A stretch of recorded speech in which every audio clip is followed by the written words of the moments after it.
Welcome into On Texas Football. It's time for Lunch with the Coach. I'm Bobby Burton, joined by Coach Bob Shipley and Coach Bryan Erwin.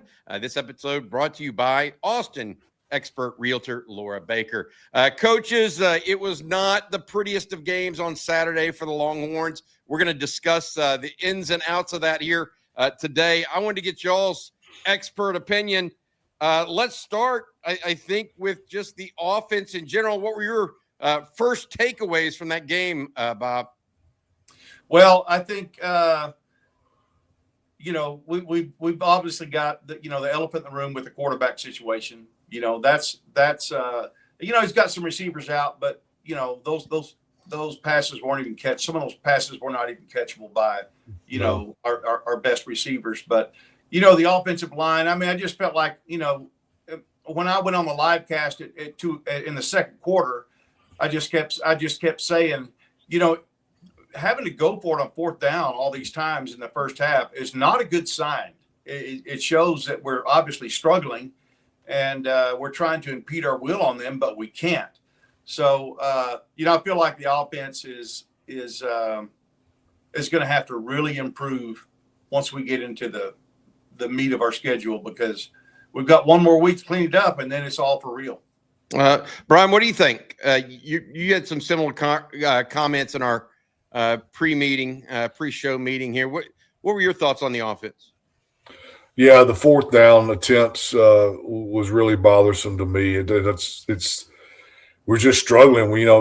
Really good offenses are going, first down, second down, first down, first down, second down, first down. Then occasionally I have a third down. They'll have to convert and it's third and 1 or 2. And this deal, we're first down, second down, third down, fourth down, and we're 3 series in, and we've attempted 5 fourth downs, I believe it was, and then by the fourth series, like Bob said, we've attempted 6 fourth down attempts in the first 4 series, and it was just a feel of desperation, and we didn't know if we could line up and gain a yard against UTEP on fourth down, so that was disconcerting to me big time, just generally. And then I think a little bit more specifically with Arch, I'm concerned. I'm very, very concerned at this point. I wasn't going into this game after Ohio State, San Jose State, but after this one, I'm pretty concerned. What are the exact areas that you're concerned about? Because you look at the stats, and we can all see the stats. He missed 10 in a row. But what are the major issues that you see? When he drops back, his pocket presence is not where it needs to be. His gap escapes are not correct, and so it makes a bad situation worse. Either he doesn't have pressure and he's doing something and going somewhere when he doesn't have pressure, and he could sit back there another half second longer, and then something's going to pop open. Or he is getting gap pressure, whether it's A gap, B gap, C gap, D gap. He's getting that pressure, and then he's reacting and responding inappropriately, so it makes a bad situation a whole lot worse. The other thing is the sprint out play to Parker Livingston to the left-hand side on fourth down. It's 1, 2, 3, get it out of your hands. Parker's running the little bow route for a first down. He's open. It's that that's what you're practicing. That's what you're hoping to get on that play, because it's 4th and roughly 2. You're going to gain 3, 3.5, 4. And just sprint out, get rid of it, get it gone. So a little simple sprint out throws, the quick game throw to Wingo on the right-hand side. Wingo runs a 5-step stop. That's the first route you put in junior high. It's the quick stop. It's the 5-yard route by the receiver. It's catch 1, 2 by the quarterback and get it out, throw it to the outside number. And if you get off coverage, you're going to pick up 5, 6, 7 yards. We got off coverage. The guy's wide freaking open. So we're not doing things fundamentally. I'm worried about Arch the way he carries the ball. The ball's too low, in my opinion. Therefore, it creates a lot more arm motion. Bob and I talked about this also, that he's hurrying throws, he's rushing throws.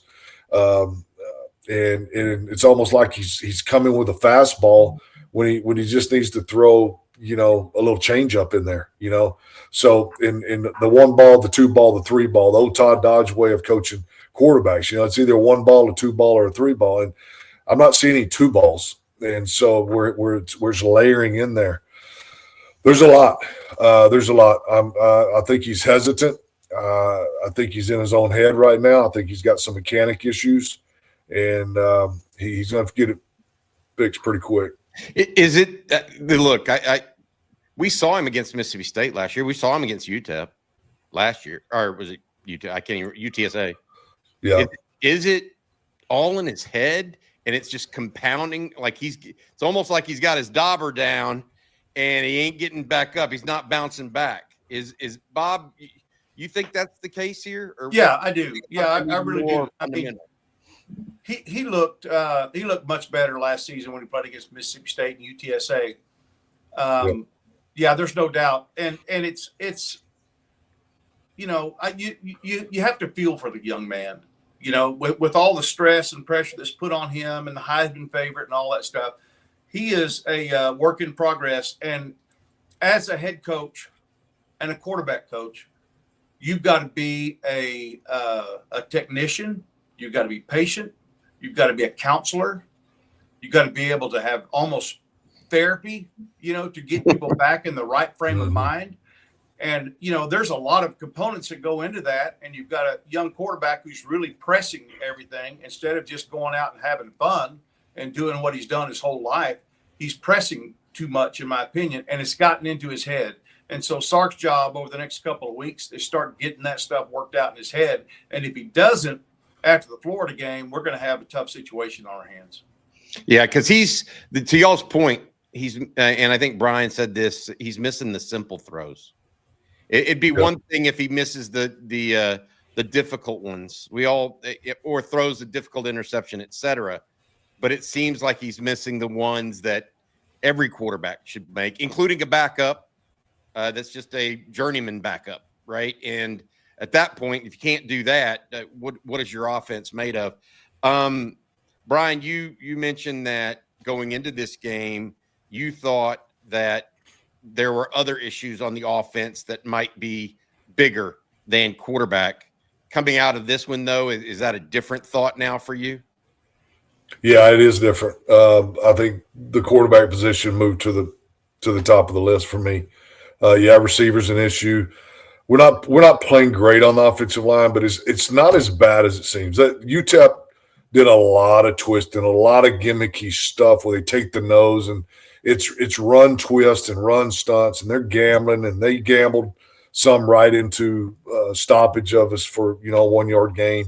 It's a little bit difficult to scheme those guys because they're just looping and twisting and doing stuff all over the place. That when you're running a conventional offense and you're on track, whether it's a gap scheme, whether it's a zone scheme, you're getting those offensive linemen on track. Well, they get on track, and all of a sudden this guy disappears and loops all the way back out the other side. And you see a lot of guys, they'll start on their track and then they'll chase somebody that crosses their face. And so when you really looked at him, when we got to block somebody and go head up, we're getting movement. There's a physical aspect there when our guys got locked on blocks, when it wasn't confusing for them. So the physicality part, the physical part, I don't think we weren't getting whipped or anything. We were just getting tricked. All right. And the good news is in the SEC, we're not going to get tricked. They're going to line up and they're not going to run this type of stuff. They're going to be in a 4 down front or a 3 down front. Yeah, there'll be some gimmicks, but mainly in the pass rush and blitz game pickups. But as far as running the football, it's not going to be as tricky as trying to scheme a UTEP or a San Jose State. So we're not getting whipped. And these 1 yard plays or 0 yard plays it's not because somebody really got whipped. We might got a beat inside, or this guy might have twisted around, but that's more of a gamble or a trick on their part, and they came out ahead or lucky in that situation. Hey, Bob, question about for you. Texas was without their top 2 running backs in the game and 2 of their top 4 receivers. I go back to 2022 when Quinn Ewers is in his first year as a starter, and at least he has Bijan and Roschon there with him, you know what I mean, to kind of lead the way. Arch is the man right now. He's being asked to carry the load. Is there some of that as part of this whole thought process that's tying into this? Yeah, I think there is. I think we all saw Arch run more with the football than Saturday than we thought we were gonna see, and it could be that I do want to give a shout out to Simon. He played a great game. I mean, that guy is what he started out the season like number 6 on the depth chart, something like that. Yeah, James Simon. There's one thing about him that I noticed that's very similar to Roshan Johnson. When Rojo had the ball and when he was being tackled, the pile always moved forward. Somehow he was able to plant his foot in the ground and surge forward with his body and move the pile forward. And that's what Simon did almost every single time. And he's getting you an extra yard or two. And the way this offense is playing, every yard or two counts, Mm-hmm. So I'm not so sure, Bobby and Bryan, if this staff is not going to have to sit back and take a look at themselves in the mirror and go, who are we as an offense? Maybe we're not who we thought we were. Obviously, we're not. We've got another game to get it figured out, or we've got to change what we're doing, and we've got to turn into a running team, almost a Tim Tebow Florida team, with just pounding people, just trying to run the ball, help your defense.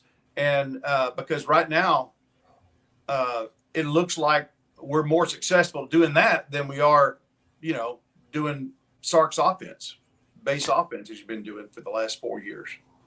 Bryan, you mentioned you were talking about we were talking about Simon there. Any other thoughts on offense before we move on to special teams and defense? No, I agree with Bob that we're going to take a look and figure out who we are. I mean, we're not who we thought we were. That we're going to hopefully get better, but we're not who we thought we were. So we got to figure out who we are, what we can do.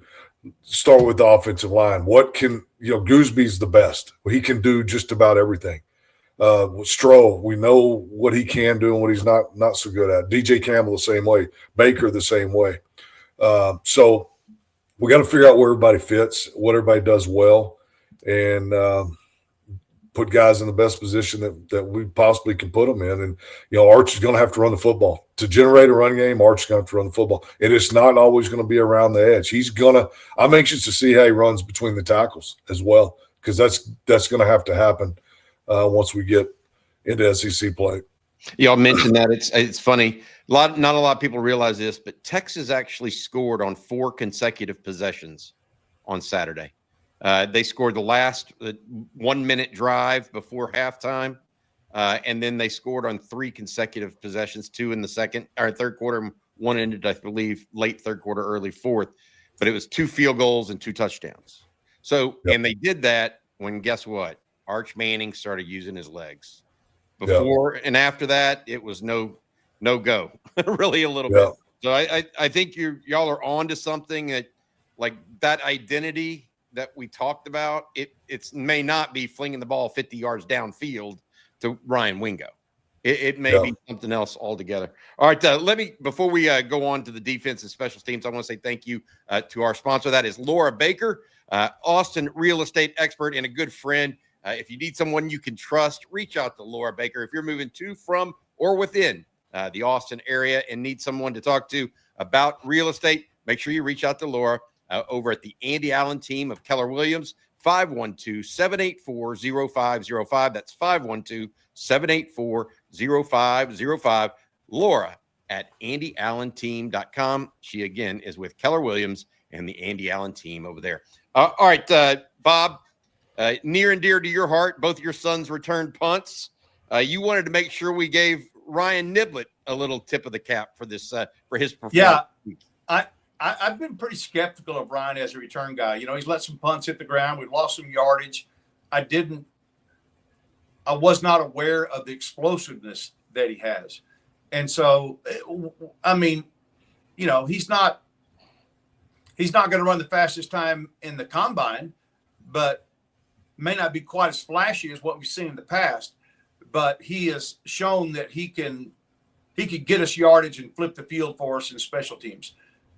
So I'm excited about that.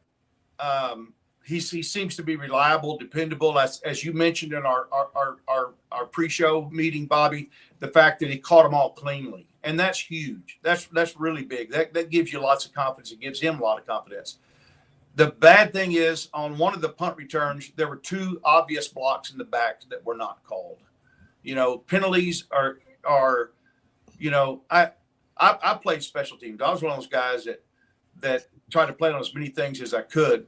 And when you block a guy in the back, it's almost like it's in slow motion. You're blocking him in the back.